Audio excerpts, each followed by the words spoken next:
Bien, señoras y señores, muy buenos días. Muchísimas gracias por mantenerse aquí en Matinal, ahí con esta imagen del amanecer en la ciudad de Santo Domingo. Recibimos al doctor Rafael Gotró para esta entrega de Cita con el doctor Gotró, el primer y último miércoles de cada mes. Buenos días, doctor. Placer tenerle nuevamente por acá. Encantado de estar con usted como siempre y con nuestros amables televidentes que nos honran con su presencia, y como cada miércoles, pues nosotros elevamos una plegaria a nuestro Señor Jesús para que bendiga a todos y cada uno de los hogares que están con usted y conmigo en el día de hoy, y que reciban la bendición en todos los hogares. Así, hoy tenemos un tema bastante importante, el tema de la hepatitis B, una afección que puede desencadenar, como diríamos, en males mayores, provocada por el virus de la hepatitis B. Pero antes de adentrarnos, doctor, yo quiero pedir su anuencia y pedir la anuencia de nuestros amables televidentes para algo personal, para felicitar Yo me solidarizo a dos de mis hijas que están de cumpleaños en el día de hoy. Bueno, Dayana cumplió en el día de antier y Tatiana Milagros cumple en el día de hoy. O sea, una le lleva 1 año y 2 días a la otra. Hay una de ellas que es mi paciente. Sí, la que está a la derecha. Correcto. Bueno, me saludo a las dos, así porque es, son mis sobrinas. Así es, felicitaciones para Tatiana y Dayana, sí, que la pasen bien. Ya Dayana comenzó a pasarla bien, estuvo en celebración antes de anoche. Tatiana me imagino que se juntará con las amiguitas en el día de hoy, así que felicidades para ambas. Nos solidarizamos mucho con eso, Domingo. Antes de entrar al tema, yo quería notificar a la población, a nuestros amables televidentes, de la importancia, una de las características más importantes de un profesional desarrollado en cualquiera de las especialidades de la rama es la asistencia a los eventos, a los congresos y a los eventos internacionales. Eso nos pone en contacto con otras latitudes, con otros colegas de otros países, intercambiamos opiniones, sí. Y el próximo sábado 10, saliendo ya pasado mañana, se inicia el Congreso Panamericano de Gastroenterología, que agrupará aproximadamente unos 3.000, 3.500 gastroenterólogos de toda América Latina, de Europa y de los Estados Unidos. Es importante hacer notar que este evento se va a celebrar en un lugar que no conozco, Domingo, pero que me han dicho que es un lugar muy bonito, que es en Cartagena de Indias, en Colombia, que pertenece a la parte del Caribe, muy cercano a Panamá. De manera que a partir del día próximo viernes, si Dios lo permite, estaremos compartiendo con los colegas latinoamericanos. Bueno, pues en nuestra próxima entrega vamos a esperar que usted comparta con nosotros lo que fueron las experiencias y las vivencias de esa importante actividad. Doctor, hablábamos del tema que tenemos para hoy, la hepatitis B, una afección del hígado, y aunque usted lo ha dicho en innumerables ocasiones que hemos tratado alguna afección que tenga que ver con el hígado, lo ha definido ese gran laboratorio que tiene, usted ha dicho, más de 500 funciones.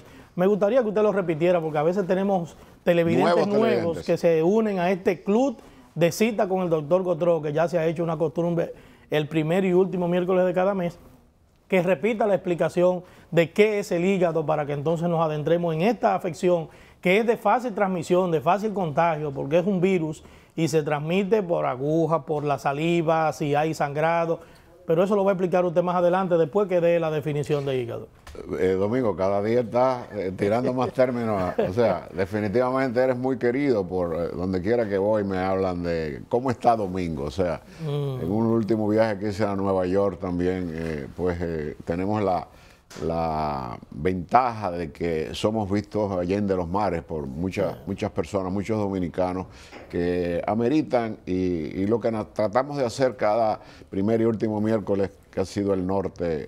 Llevar orientaciones. Llevar orientación y sanos consejos a la población. Fíjate, el hígado es como bien tú perfectamente dijiste, es la glándula más voluminosa que tiene el organismo, es un órgano que tiene múltiples funciones, es un órgano vital. Hablábamos y hemos explicado en varias oportunidades qué es un órgano vital y qué no es un órgano vital. Es decir, sin hígado no se puede vivir, pero el hígado tiene una particularidad adicional, que es que tiene aproximadamente 500 funciones. El hígado ocupa semiológicamente la parte derecha superior del hemitórax, por encima del reborde costal derecho y comienza aproximadamente en el quinto espacio intercostal en la línea media que va desde la clavícula hasta la tetilla.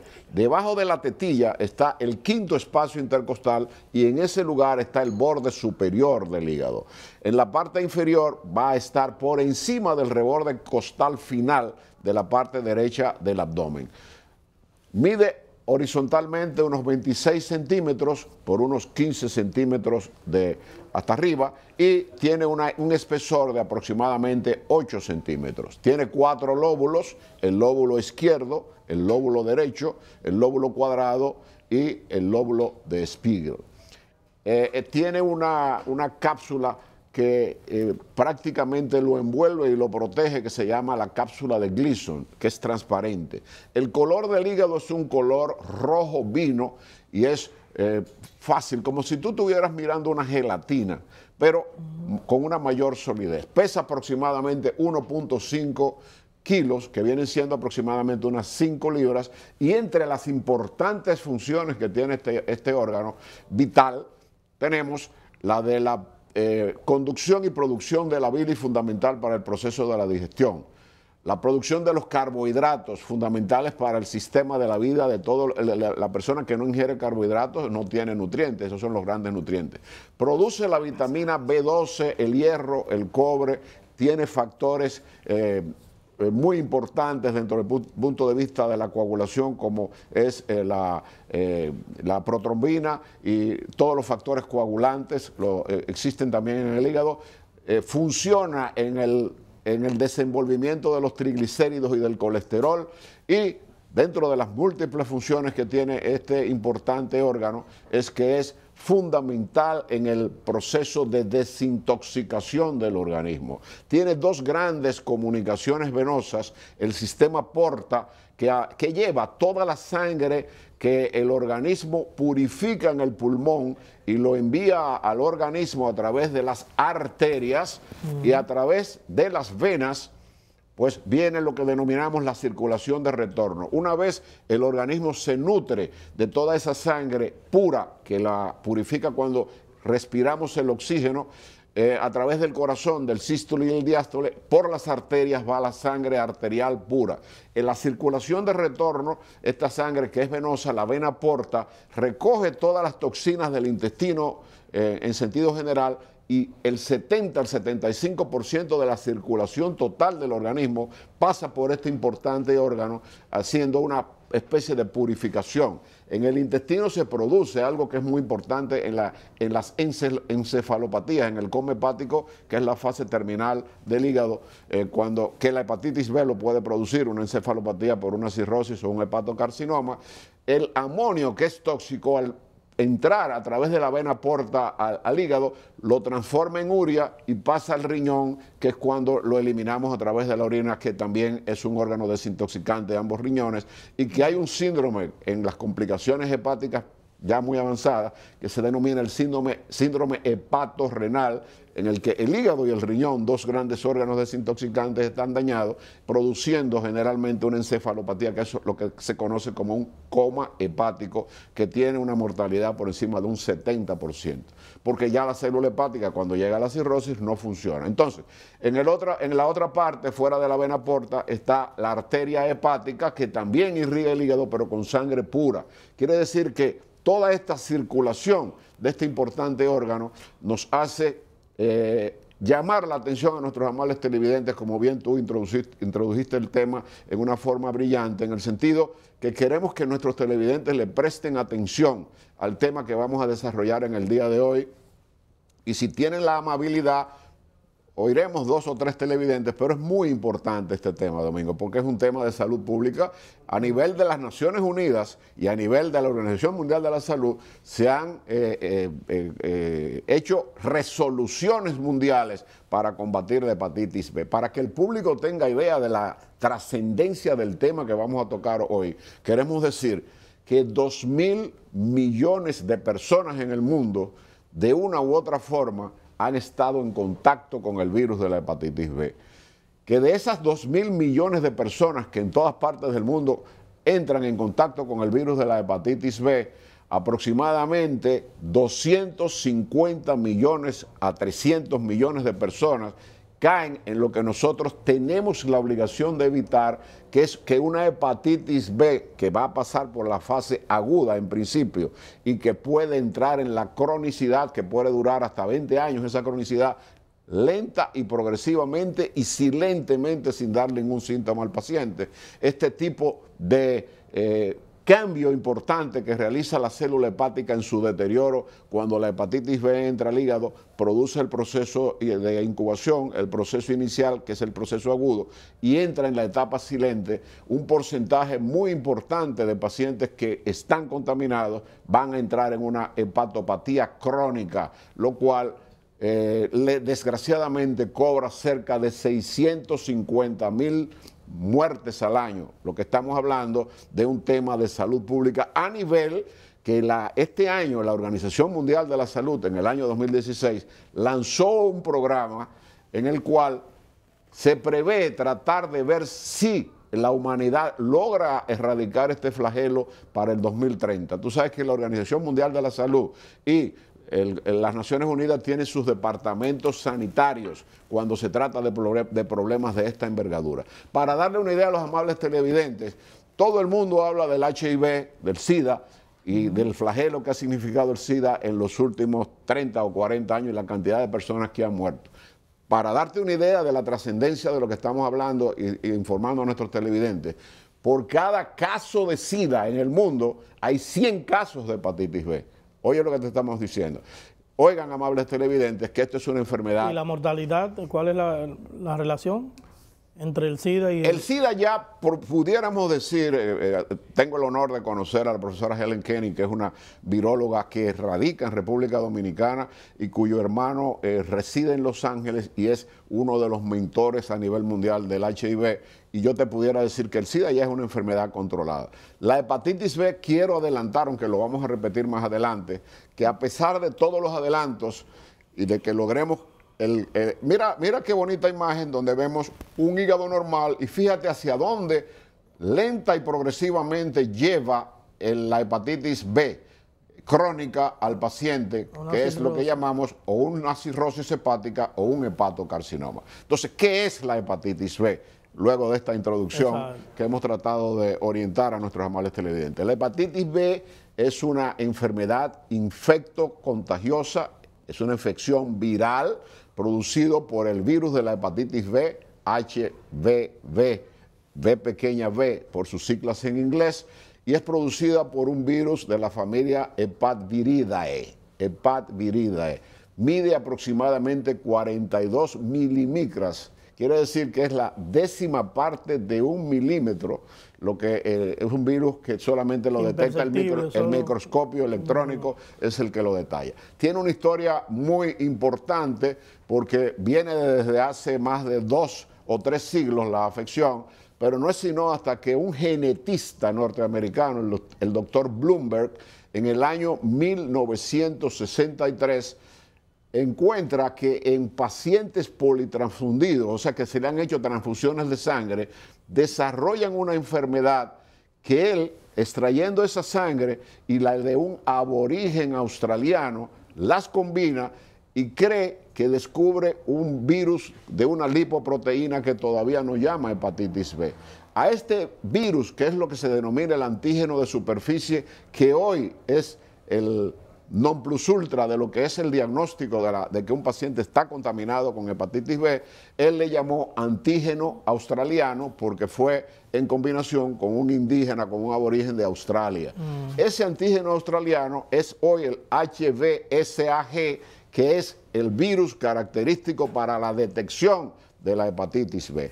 En el año 1967, el doctor Bloomberg llega a la conclusión de que se trata de un marcador importante para esta enfermedad que llamaron hepatitis B. Acuérdate que tenemos aproximadamente 5 o 6 hepatitis. La hepatitis A, que es la que la gente conoce como la hepatitis benigna, la hepatitis B, que es el tema de hoy, la hepatitis C, que ya tiene cura total en más de un 98% y que hace solamente 5 o 6 años de 100 tratados, 76 se curaban y 18 eran resistentes.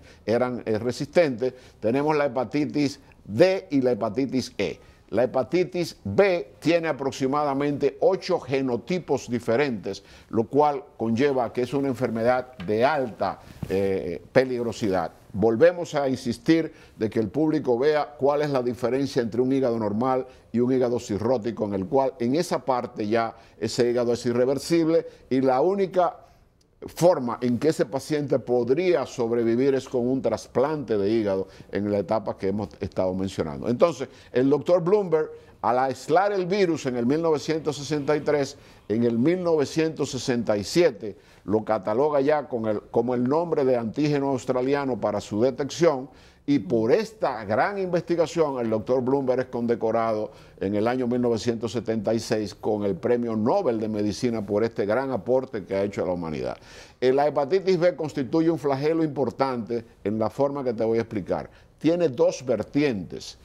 El virus tiene un periodo de incubación de entre 24 días a 180 días. Quiere decir que entre aproximadamente 4 semanas y 180 días, que son 6 meses, el virus silentemente puede producir lo que llamamos el contacto del virus con el hígado y el daño que comienza en la célula hepática, pero comienza como un proceso agudo. Diferencia entre un proceso agudo es un proceso que lo incubaste hoy. Por ejemplo, si te da una laringitis y en 2 o 3 días ya tú tienes fiebre. Una gastroenteritis tiene cuando te ingieres el alimento contaminado 24, 48, 72 horas de incubación. Esta incubación del virus de la hepatitis B, una vez entra al organismo, puede durar hasta 120 días, que son aproximadamente 6 meses, 180 días en el cual el virus está silente. El peligro que existe, además de este tipo de afección entre aguda y crónica, tendríamos también que se transmite verticalmente entre la madre contaminada y el bebé que va a nacer, sobre todo al pasar por el canal vaginal, puede ya estar este bebé contaminado. En el primer año de vida, prácticamente el 80 al 90% de los pacientes que nacen van a evolucionar hacia una hepatitis crónica B. Ahora, hay una gran receptividad para que tú veas la perfección del universo con lo que significa el Supremo Creador, de que nuestro organismo, el que se llama, imagínate que alguien inventó una computadora y tú le das un botón y te sale lo que tú quieras. Imagínate un organismo, un sistema tan perfecto como es el organismo humano. Muchos de los virus B que entran al organismo, por eso te decía al principio que hay 2.000 millones de personas en el mundo, de 6.000 que somos, 6.000 millones, que han estado en algún momento en contacto con el virus de la hepatitis B, pero Dios nos libre. No todo el que está en contacto con el virus de la hepatitis B desarrolla la enfermedad. En muchas oportunidades el organismo la rechaza. El verdadero peligro de que debemos luchar por evitar que la enfermedad se cronifique, que es ahí donde está el verdadero peligro, porque hay personas que hacen el periodo de incubación, desarrollan el proceso agudo y el organismo lo desecha. Pero hay un porcentaje, mientras más joven es el bebé, el niño, de que esa enfermedad entre hacia una cronicidad. El 5% de los adultos que entran en contacto con el virus de la hepatitis B van a terminar yéndose hacia una hepatitis crónica, hacia un hepatocarcinoma o hacia una cirrosis hepática. Hay factores importantísimos que tenemos que conocer, que en la transmisión de la madre al niño, el niño se supone que viene formado, pero si la madre es una portadora, ese bebé al nacer va a contraer el virus. Contra la hepatitis B, a pesar de todo lo que he dicho, hay un hito de esperanza. O sea, ¿qué está pasando con la gente? Porque la hepatitis B tiene una vacuna que te inmuniza, pero los países donde hay una mayor incidencia de cronicidad son los países más pobres. África encabeza con más de un 15% de pacientes que cronifican, Asia En China hay una gran incidencia de hepatitis B. En los Estados Unidos es un 1 o un 2% que llegan a la cronicidad. ¿Qué puede desarrollar? Que sería tu próxima pregunta. Sí, no, pero antes de eso tenía una inquietud con relación a la transmisión que usted dice de la madre al bebé, al hijo.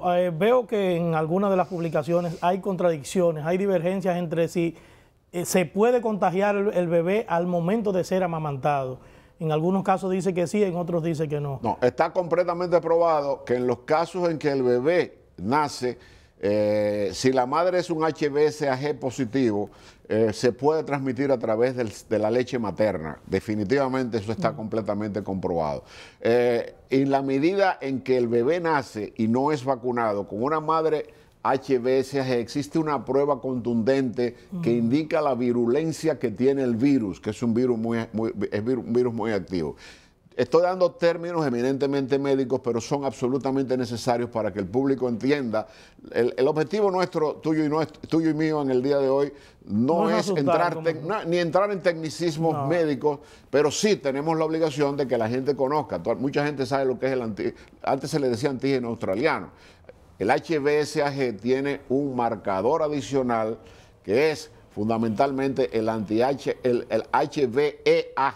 que implica que cuando una madre es HbSAg positivo y además de eso es HBeAg positivo, implica el EAG que ese virus es enormemente virulento y que esa paciente, además de portadora, tiene una gran peligrosidad de transmisión. Y esa madre que tiene esas dos características, desgraciadamente va a llegar ese bebé al mundo, sobre todo en esos países desarrollados no existe la asepsia de una cesárea. Es importantísimo cuando tú lo consideres del hogar, que advirtamos a las personas cómo se transmite el virus.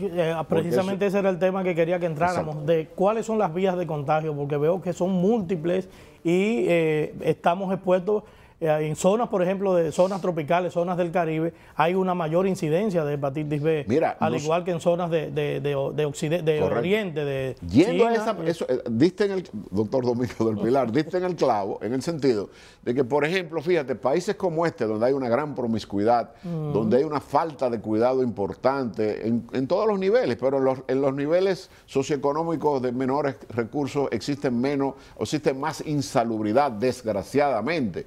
Por eso somos un país tercermundista. No tenemos estadísticas de la hepatitis B en República Dominicana porque aquí, fuera de estudios importantes como el EFRICAR, por ejemplo, donde ya sí sabemos cuántos hipertensos hay en República Dominicana, la diabetes tipo 2, la hipertensión, que es el fundamento de este estudio que realizó la Sociedad de Cardiología y la Sociedad de Endocrinología, no hay estadísticas. Sí les puedo asegurar a los amables televidentes que tenemos una enorme cantidad de personas indeterminadas afectadas por el virus de la hepatitis B y que muchas de esas personas ya están evolucionando hacia una hepatitis crónica, que es a lo que tenemos que llamar la atención. Entonces, contestando tu pregunta, la vía de contaminación de la hepatitis B fundamentalmente es la sangre, los fluidos corporales y en este caso, la hepatitis B, al igual que el HIV, tiene una vía de transmisión de un 100% en las relaciones sexuales. En el semen está muy activo el virus para ser transmitido.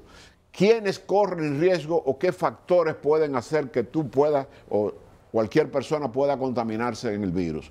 En primer lugar, relaciones sexuales homosexuales, de homosexuales y relaciones sexuales de heterosexuales promiscuos, personas que cambian mucho de pareja sin utilizar preservativo.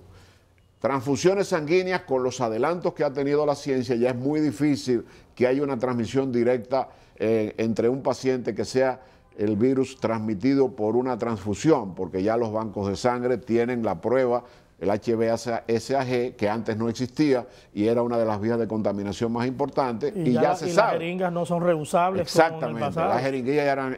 Pero sin embargo, los drogadictos, las personas adictas, intercambian jeringuillas unos a otros porque están totalmente fuera de sí. El cerebro está totalmente afectado, eso es una importante vía de contaminación. Los tatuajes. Los tatuajes y los piercings, doctor Domingo del Pilar, fundamentales. Sobre todo, mucha gente me dice, yo todavía no entiendo, no sé tú, que eres más joven que yo, no entiendo qué injuria goza o divierte a un muchacho joven, una muchacha joven de 16, 17, 18 años, de dañar su cuerpo. O sea, hay gente que tiene el cuerpo entero totalmente tatuado. Y me dice, no, hay gente que me ha dicho, que yo lo he visto en mi consulta, que me dice, no, doctor, yo vi con mis ojos cuando el que me iba a hacer el tatuaje abrió la aguja y sacó la aguja limpia cuando me tatuaron. Ahora, pregunto, ¿cambiaron la tinta? Sí. Porque si yo te pongo a ti un tatuaje con una aguja que tú la ves, tengo que mojar la tinta. En la tinta, y hacerte, que ya había estado expuesta. ¿Va esa persona a cambiar la tinta cada vez que le llega a un cliente? ¿Cuánto cuesta esto? Entonces, es un virus, para que tú tengas una idea, que dura, si el virus está en la superficie, puede durar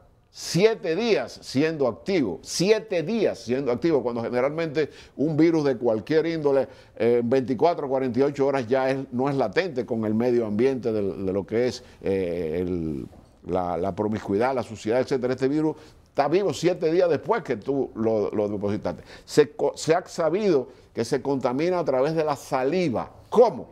Siempre y cuando, o sea, esto en el intercambio del beso de la pareja, siempre y cuando haya una erosión dentaria en uno de los pacientes, ese virus puede entrar al organismo. En la menstruación, esa es una controversia que ha existido de si la mujer menstruando, que es sangre, puede transmitir el virus. Siempre y cuando haya una erosión en la vagina, o hay personas que disfrutan el sexo con la mujer con la menstruación, ahí hay sangre, una erosión en el glande puede producir, a través de la menstruación, de la sangre menstrual, la contaminación del virus. Doctor, como tenemos que hacer una pausa, hay una inquietud que tengo respecto a otros lugares en donde también se puede contraer el virus de la hepatitis B, salones de belleza con el uso de utensilios. Ahí mismo iba. Y hasta con un odontólogo. Consultorio de odontología. Sí. Pero eso lo vamos a responder después de unos mensajes comerciales. Así que no se muevan, que esta conversación está sumamente interesante. Volvemos ahora con el doctor Gautreau. No se muevan.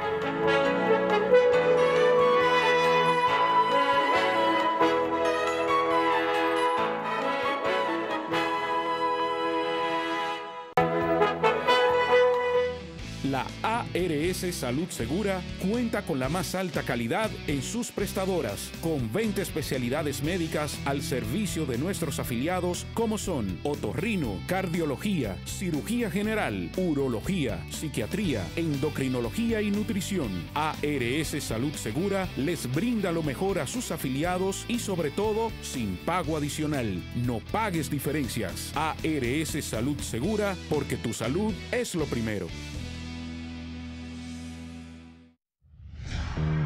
Anselmo Guzmán Auto Import. Remodelamos nuestra plataforma para brindarles un excelente servicio. Tenemos para ti las mejores marcas de vehículos nuevos y usados con las tasas de financiamiento más bajas del mercado y grandes facilidades. Visita nuestra página web anselmoguzmanautoimport.com y disfrute de nuestro catálogo de ofertas. Avenida Luperón, esquina Gustavo Mejía Ricard, 809-368-5838. Anselmo Guzmán Auto Import.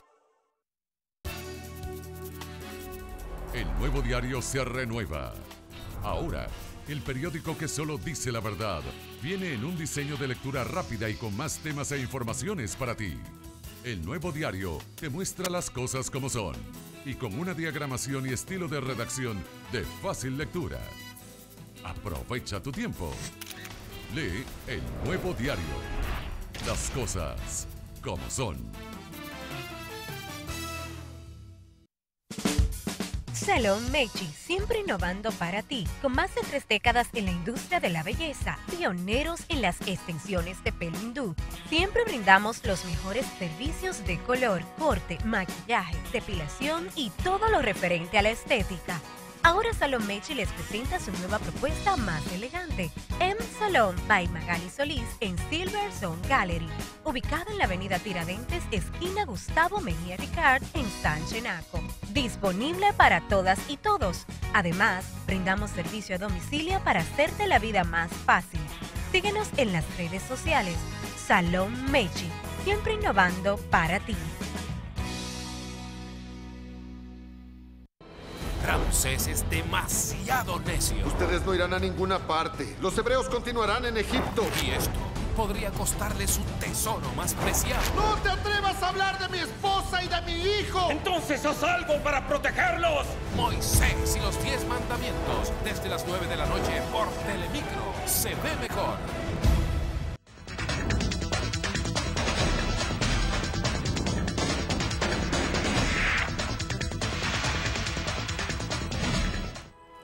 Bien, señores, continuamos aquí en Matinal, y dentro de Matinal, cita con el doctor Gautreaux, con esas imágenes que los muchachos nos regalan ahí. Muy linda imagen. Exacto, muy bonita la imagen, ya a las 7 y tanto, 7:34 de la mañana. Doctor, hablamos de hepatitis B y le preguntaba sobre la posibilidad de las vías de contaminación o en salones de belleza o en consultorios de odontología. Importantísimo esta parte en que vamos a entrar, porque las vías de contaminación son Doctor, discúlpeme, antes de informar que podemos recibir algún par de llamaditas de nuestros amables televidentes en el teléfono 685-0504, es el teléfono del estudio, y el del doctor es el 809-412-5005 en el tercer piso del Centro Médico Dr. Yunen.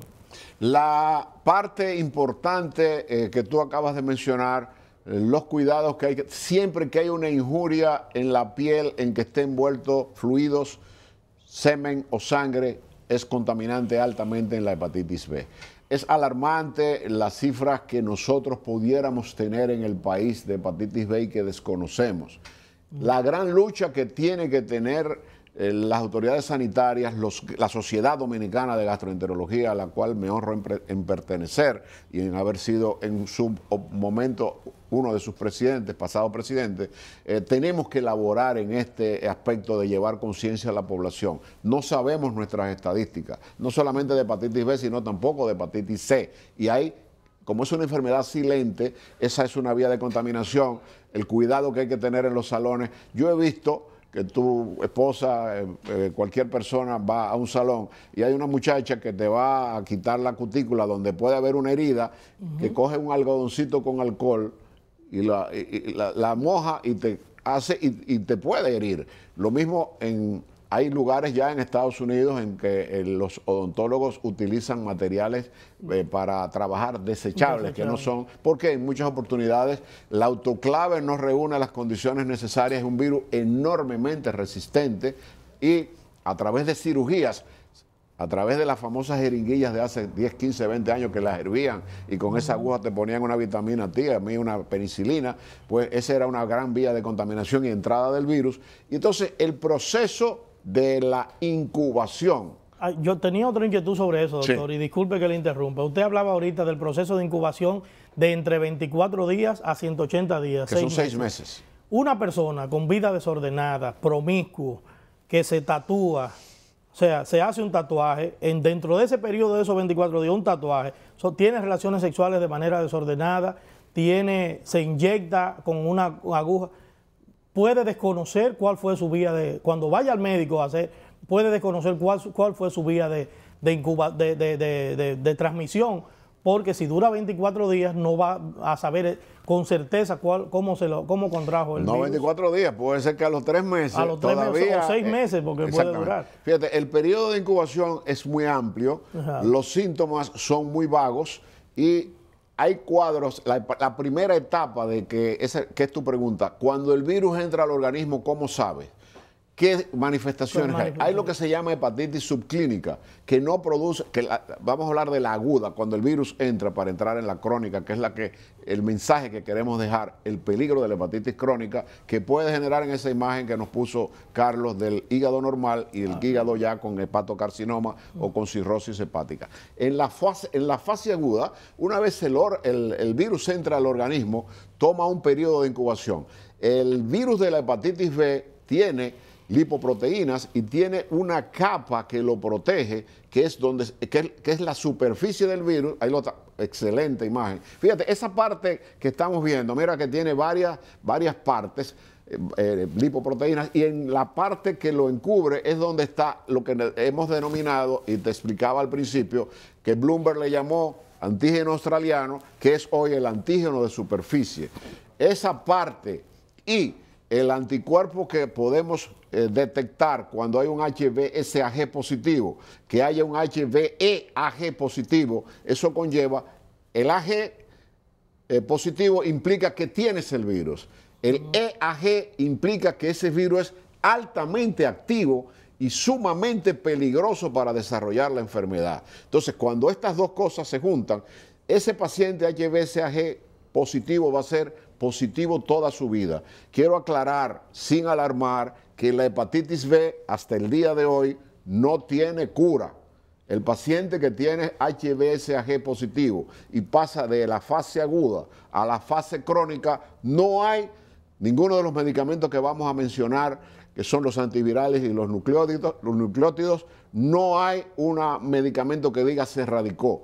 Los Puede medicamentos ser prevenible con la vacuna. No, los medicamentos, no, con la vacuna es una prevención de más de un 95% y vamos a llegar ahí. Pero después de tenerlo ya... Pero cuando ya tú tienes el virus adentro, lo que nosotros logramos, y ya en un proceso crónico, es medicamentos que son antivirales, que se utilizan, y el uso en algunos casos del interferón pegilado más moderno, que se usa solamente una vez por semana, que lo usábamos también y se usa en la hepatitis C, es fundamentalmente el hecho de que este tipo de medicamentos detiene que el virus siga avanzando, pero no existe ningún medicamento que te garantice la erradicación de la enfermedad. Siempre vas a tener el riesgo de que la puedes transmitir, y que la hepatitis B se transmite por el sexo, se transmite por la saliva. La hepatitis C, si la persona tiene una pareja estable, no es transmisible por el sexo en un porcentaje muy elevado, y se considera que no es una enfermedad de carácter sexual como lo es la hepatitis B, que tiene una enorme similitud en la transmisión, igual que el HIV. Entonces, ¿cuál es el mecanismo que ocurre en una hepatitis aguda en su fase inicial? Entra el virus y comienza a desarrollarse.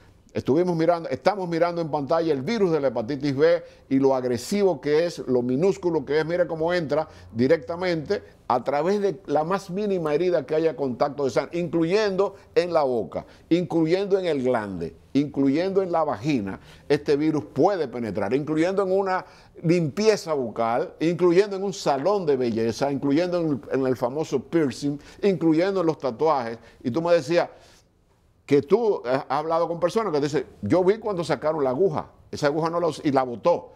Pero ¿qué pasa? Que esa aguja hay que mojarla en la tinta, y es un virus tan latente y tan agresivo que en la tinta está el virus, aunque la aguja sea exclusivamente para ti. Entonces, una vez que el virus comienza y va a dar manifestaciones, hay dos tipos. Hay una hepatitis subclínica que no produce síntomas, esa es más peligrosa porque ya el virus entró y después de los 6 meses ya hay una seroconversión, que el HBsAg es positivo.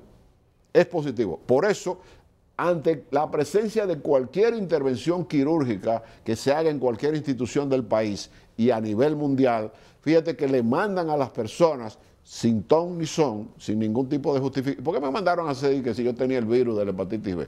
Precisamente porque en una cirugía se puede contaminar el personal, las personas más de factores de riesgo para contraer el virus es el personal sanitario. Sí. Los laboratoristas, el que se pinchó, aquí hubo un caso de un cirujano, único caso en la historia, que se pinchó en una cirugía, hizo un shock séptico y murió. No voy a decir el nombre por respeto a la memoria de uno de los cirujanos más brillantes, después murió de un accidente de trabajo. Entonces, cuando el virus entra al organismo, ¿qué pasa? Los síntomas, me gustaría que usted hablara sobre eso, pero vamos a recibir una llamadita que tenemos en línea. Adelante, buenos días. ¿Quién nos habla y de dónde? Sí, buenas. Buen día. Mi nombre es Eduardo Vargas. ¿De dónde? De Villamella. Díganos, Eduardo, ¿cuál es su inquietud? Sí, y yo quisiera saber cuán efectiva es la vacuna anti hepatitis B en sus 3 aplicaciones ya completas.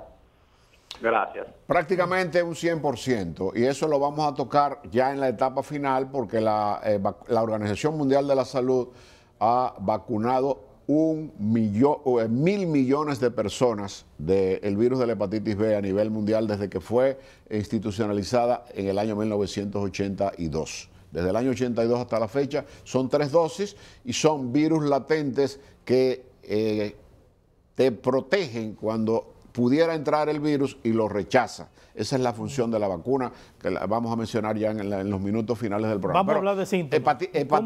La hepatitis crónica, hacia la hepatitis crónica no hay ningún síntoma, silente. Ahora, hay hepatitis subclínica y hay en menos de un 0.01% ese virus puede producir una hepatitis fulminante, que no va a llegar a nada y que ese paciente va a morir de un proceso agudo, de una degeneración. El hígado va de mal en peor, termina con una muerte desde que el virus entra. Ahora, lo normal, el 98% de los pacientes entran en la hepatitis aguda, que puede ocurrir entre 24 días a 180 días. ¿Qué ocurre? En primer lugar, el paciente va a decirte que le pica el cuerpo, que es lo que se llama prurito generalizado, que es producto de que hay una hiperbilirrubinemia. Los ojos se le van a poner amarillos, el paciente va a notar no fiebre de 39, 40, va a tener como que en la tarde tiene dolor de cabeza, febrículas, vagamente, coluria, que es la orina color cola, va a tener... Vamos a dejarlo ahí en la coluria, doctor,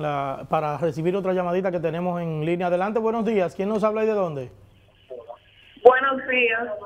Sí. ¿Quién nos habla y de dónde, por favor? Le habla Kiralia Pinales. Yo le estoy llamando desde aquí de San Pedro de Macorís. Díganos cuál es su inquietud y baje el volumen, por favor. Sí. Le escuchamos. Sí, yo tengo una inquietud, porque no sé si fue que me confundí, que dice que el virus se puede convertir en VIH o SIDA. ¿Es así o no? No, es negativo. No. Lo que quisimos decir es que tiene exactamente las mismas vías de contaminación. Es decir, ¿cómo se controla el HIV? Promiscuidad, parejas múltiples, no utilizar protección, preservativos si vas a tener una pareja que tú no conoces, la homosexualidad, o sea, las relaciones anales entre hombres puede producir el virus. Agujas, el piercing, los tatuajes, la saliva, la lactancia. Es importante para que no se nos quede, no es tu pregunta, pero que las personas que más, los humanos que más van a llegar a la cronicidad es el niño lactante y el niño que contrajo el virus por vía vertical de su mamá antes de los 6 años. Corre un 90 a un 95% de llegar a la cronicidad, porque esa enfermedad evoluciona lentamente hasta 15 y 20 años después del virus entrar al organismo. Entonces, en la fase aguda, además de la coluria es el color cola, estoy orinando casi negro, oscuro, súper oscuro. Acolia, que es que tú, mira, hemos hecho mucho énfasis siempre en que la gente se acostumbre a mirar lo que sale de su cuerpo. Hay gente que va al baño, coge un periódico y no mira sus evacuaciones, y si hay sangre, o si está negra, o si hay cualquier tipo de alteración.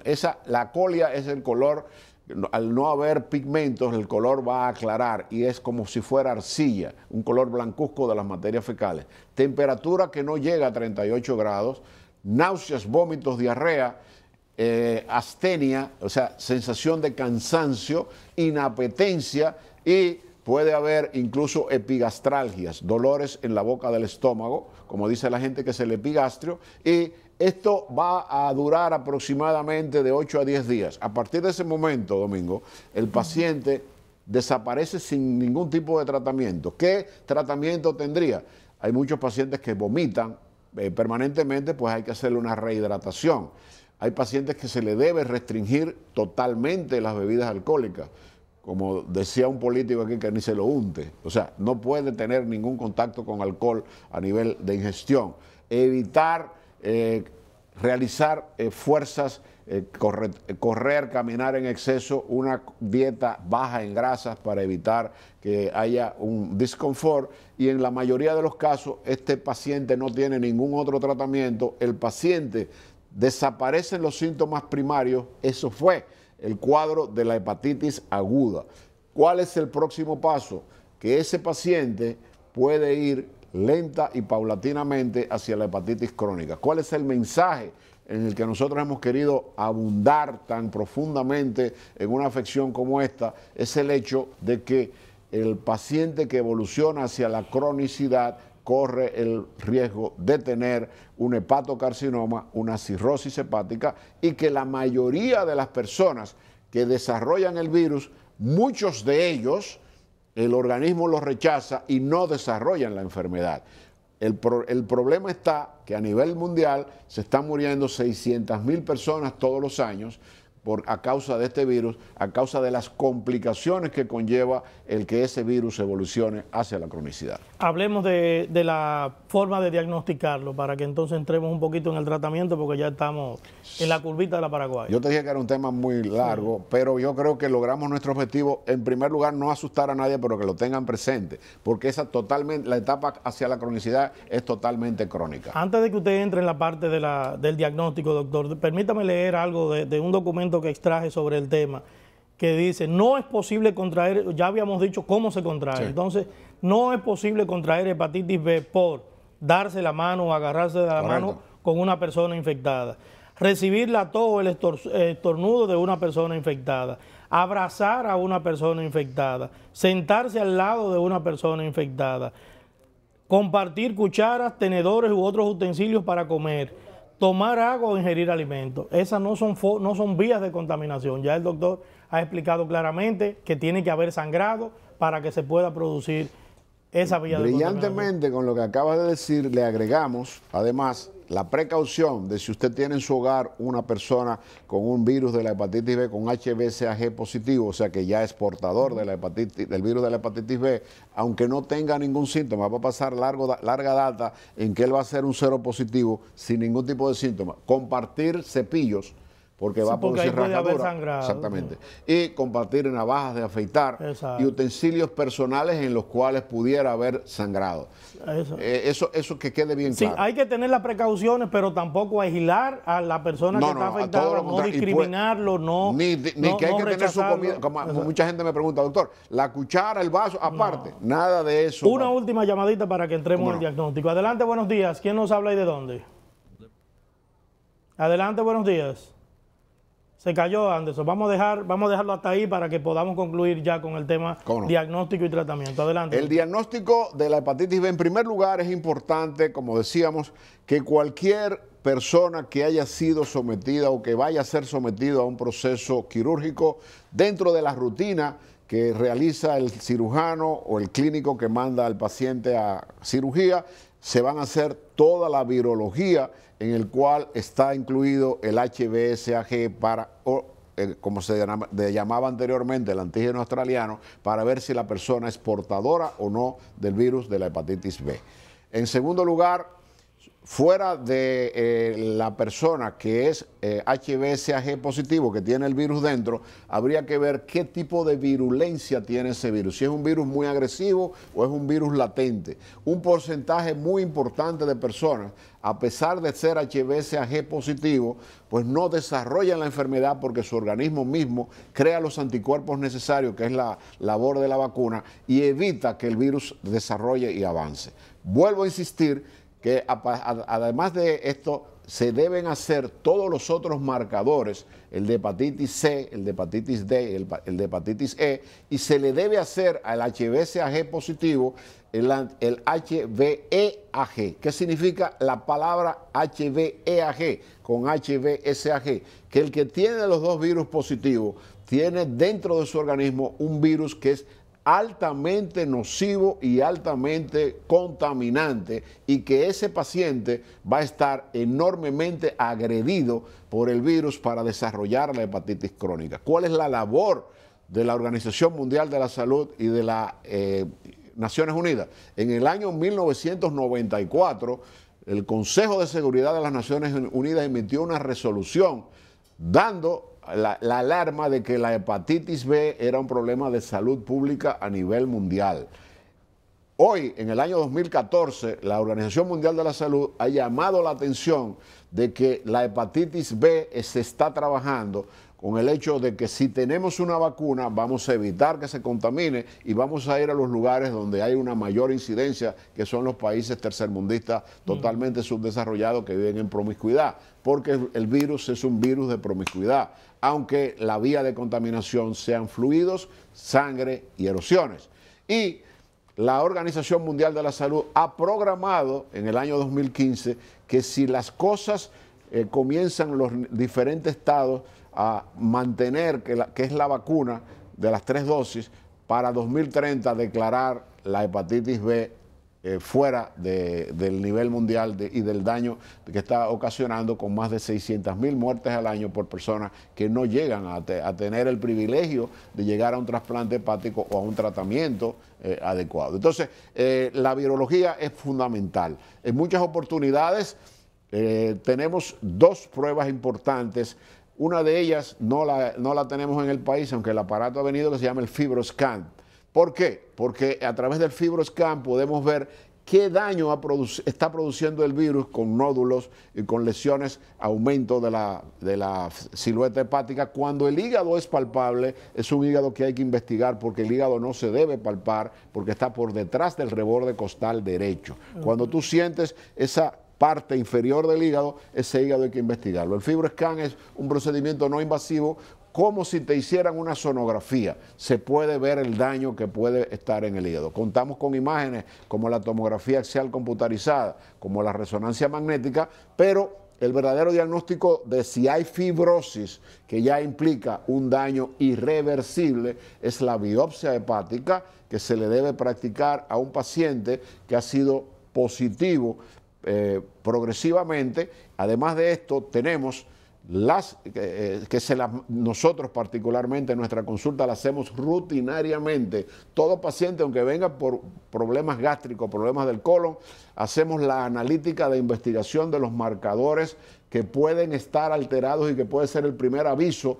Recuerda que es una enfermedad que no habla, que es silente y que va evolucionando crónicamente, como son las enzimas hepáticas, ALT, AST, fosfatasa alcalina, bilirrubina, y hay una prueba que es la gamma-glutamil transferasa, que implica que esa alteración hay un daño dentro del hígado. Tratamientos y recomendaciones finalmente. El tratamiento de la hepatitis B existe para controlar el avance de la enfermedad, sobre todo en los pacientes ya detectados como crónicos.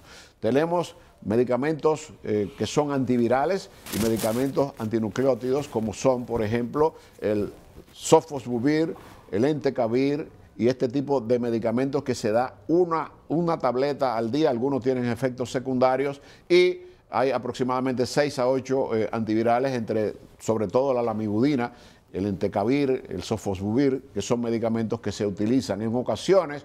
Tanto en la hepatitis C como en la hepatitis B se usa el interferón, o el antiguo, que se utilizaba 3 veces por semana, o el actual, que se aplica, el mismo paciente se lo pone como si fuera una insulina una vez a la semana. No en todos los casos de hepatitis B crónica se utiliza el interferón, pero sí los otros. Quiero advertir, como lo dijimos anteriormente, que estos medicamentos, la labor que hasta el momento la ciencia ha logrado es evitar que este padecimiento evolucione a la cronicidad. El que vaya hacia la cronicidad sin detenerse implica un daño hepático irreversible, que la única forma de salvar la vida del paciente sería un trasplante hepático. Nos robamos unos segundos para recomendaciones, que no nos queda más tiempo.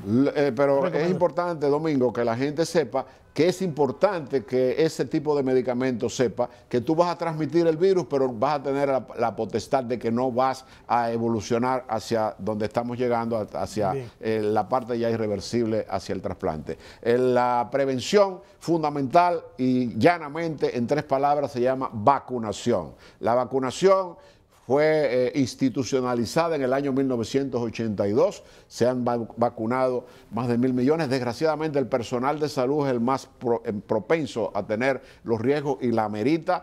Son 3 dosis, lo ideal es que se le ponga al niño las primeras 24 horas después del nacimiento, son 3 dosis. En caso de un adulto que tenga problemas de factores de riesgo como el personal de salud, enfermeras, laboratoristas médicos, etcétera, se debe hacer antes de poner la vacuna HBsAg para ver si no es positivo. Si el paciente es positivo, hay que tener precaución con la vacuna, y si es negativo se le puede poner en 3 dosis con una seguridad de que no va a contraer el virus, porque la labor del virus es que cuando entra el virus al organismo, ese mecanismo lo hace rechazar. Doctor, muchísimas gracias. Gracias a usted, y buen viaje, que usted va el sábado para actualizarse en este importante evento en el que va a Cartagena. Nosotros nos despedimos por el día de hoy, pero antes les señalamos que el doctor estará con nosotros el miércoles 28. Al final de este mes estará de nuevo el doctor Rafael Gotro con todos nosotros. Mañana nos veremos en otra entrega de Matinal. Pasen feliz resto del día.